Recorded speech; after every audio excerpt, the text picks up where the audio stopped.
Hello and welcome to Tax Tip Tuesday. I am Chastity Grady. I am your host for Tax Tip Tuesday. I'm the owner of Grady Tax Plus, where I help service-based providers who are doing their business understand their business structure, their tax situation, and help keep their finances organized. So today we are talking about quarterly tax payments. So today's topic is about quarterly tax payments. What are the tax quarters? Who's supposed to pay quarterly tax payments? And why to pay, okay? And also how to do it. We'll touch a little bit on how to do it. So if you are new to this live, definitely leave a comment of where you're tuning in from. Let me know where you're tuning in from. Share this video. Share this video with someone who needs to understand quarterly tax payments. Tag them in this video. Let me know if you are new to this page as well when you are tagging people to the page. So quarterly tax payments. What are the tax quarters? A lot of people, they feel like they're supposed to pay taxes at the end of the year, or they are told just to pay taxes at the end of the year.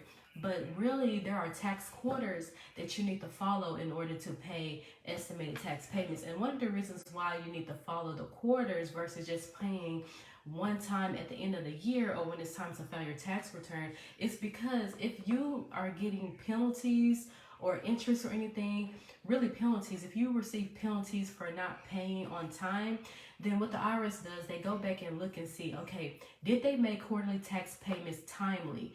And then they kind of calculate, well, if you didn't pay quarterly tax payments timely, then that's how they also calculate what penalties that they want to add for you for filing your tax return without paying the taxes on time, okay? So that's one of the reasons why you really need to make those quarterly tax payments. And also, it's less of a hassle. It's less of a hassle having to deal with paying one big chunk of an amount to the IRS if you at least break it down. Once you break it down into segments, then it makes it seem more easier for you, okay? And before I get into it, I already got off the structure. I wanted to structure this, but before I get into how I'm going to structure this live, one of the things I like to tell people is that when you're looking at the money that you're making, right?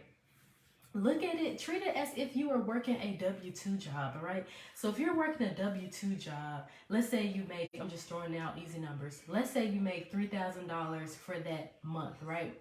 Would you see that full $3,000, right? Would you see the full $3,000 deposited into your paycheck, into your bank account?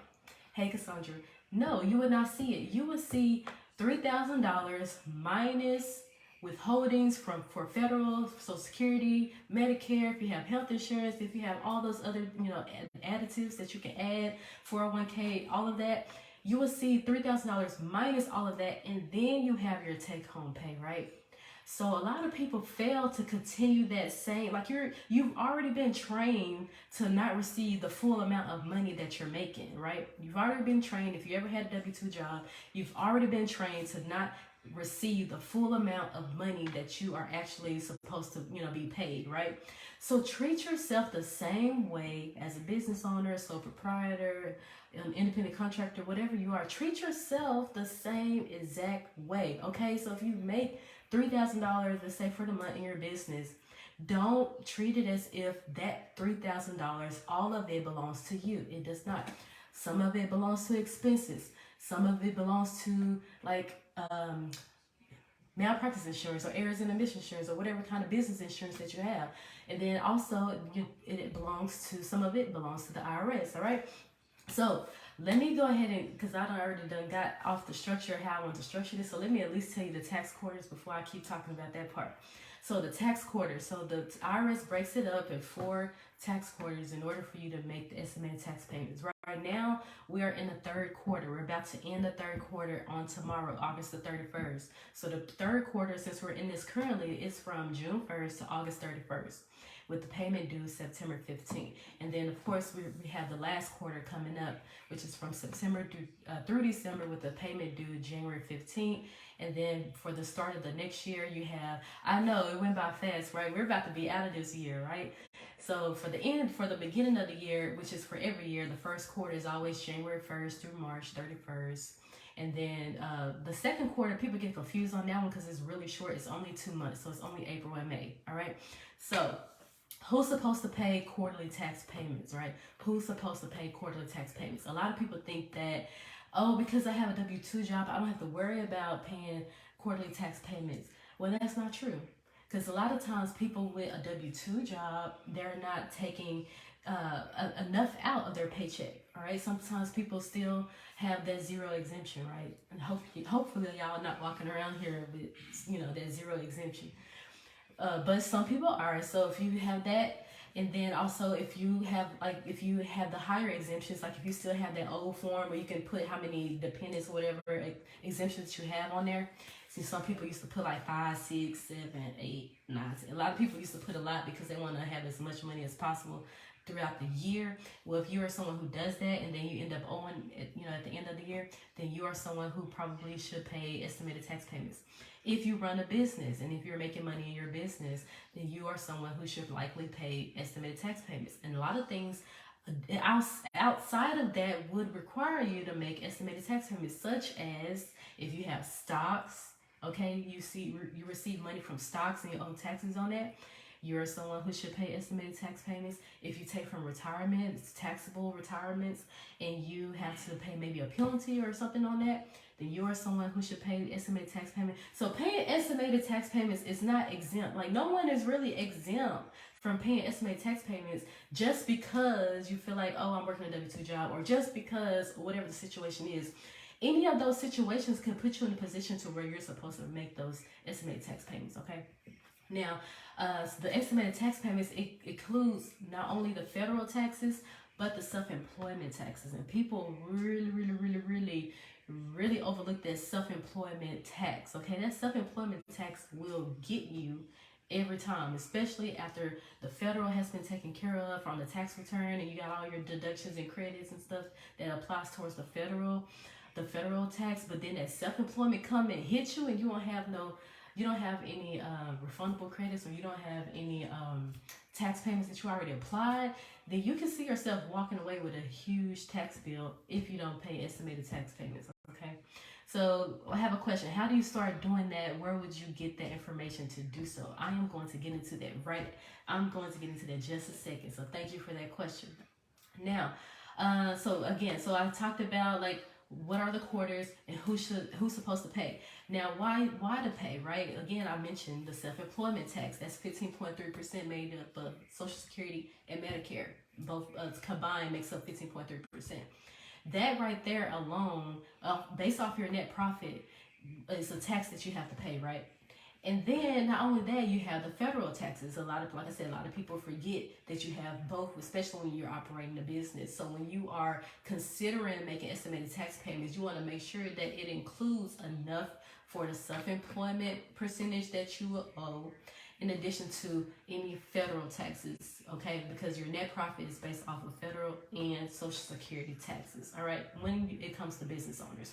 If you owe taxes because you have just a W-2 job, then you won't be subject to the additional tax, such as the self-employment. But if you do like take out from a stock or something like that, then that will subject you to additional taxes that you may owe.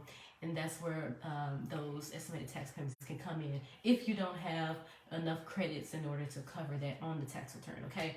So how should you pay? How should you go about paying your estimated taxes? The easiest way is obviously making sure that you have your IRS account set up, okay? They've changed the way you set up the accounts. Now you have to do identity, ID.me, which is going through identity theft protection. Not identity theft protection, but they basically confirm your identity through ID.me. And so you have to upload I have the picture in my head, the driver's license. You have to upload your driver's license and verify that certain questions pertain to you, all right? And a lot of people don't understand that, yes, the estimated taxes, even if you own a business, the estimated taxes is paid through your personal tax, okay, through your personal tax account, right?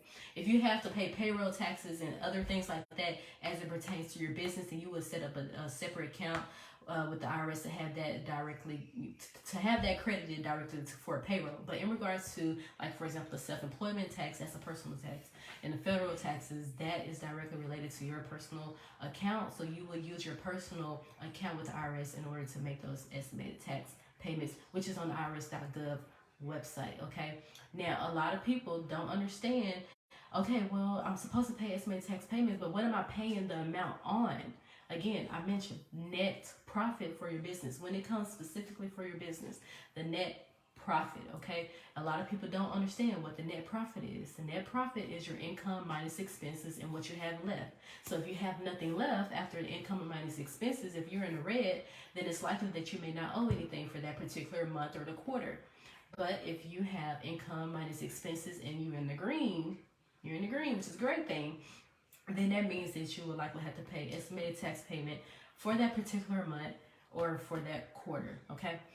Now, a lot of people don't understand when it comes to understanding what the net profit is, that a lot of that has to do with how you keep your bookkeeping, how are you keeping your records, how are you maintaining the income and expenses that's coming in and out of your business. And I've already talked to y'all about this before in regards to managing your bookkeeping, managing your finances, making sure that you understand what's coming in and what's coming out, knowing the numbers of your business, being able to pull reports to easily see this information without having to use a spreadsheet to try to figure all of this out for you. You can easily do it. Just looking in your bank account is not going to be able to, that's not going to tell you what your net profit is. Just because you see an amount in your bank account, that does not determine what your net profit is. Your net profit looks totally different from the bookkeeping side, okay? So if you are someone who wants to learn how to do your own bookkeeping, the wait list is open. It is going to be closing soon. I have emails that are going to be rolling out to people who are already on the wait list. So on September 1st, you will be receiving an email from me in regards to the next steps in regards to the bookkeeping and learning how to do your own bookkeeping. So if you haven't joined the wait list yet, you still have time to join. So make sure you join the wait list. I hope this live has been helpful for you. If you have any other questions about estimated tax payments and understanding anything about it, then leave a comment if it can be answered, for this video. If not, then you can definitely schedule a tax appointment with me and I'll be happy to discuss your specific tax situation with you. All right. So that is all we have for today's Tax Tip Tuesday, and I will see you in the next one.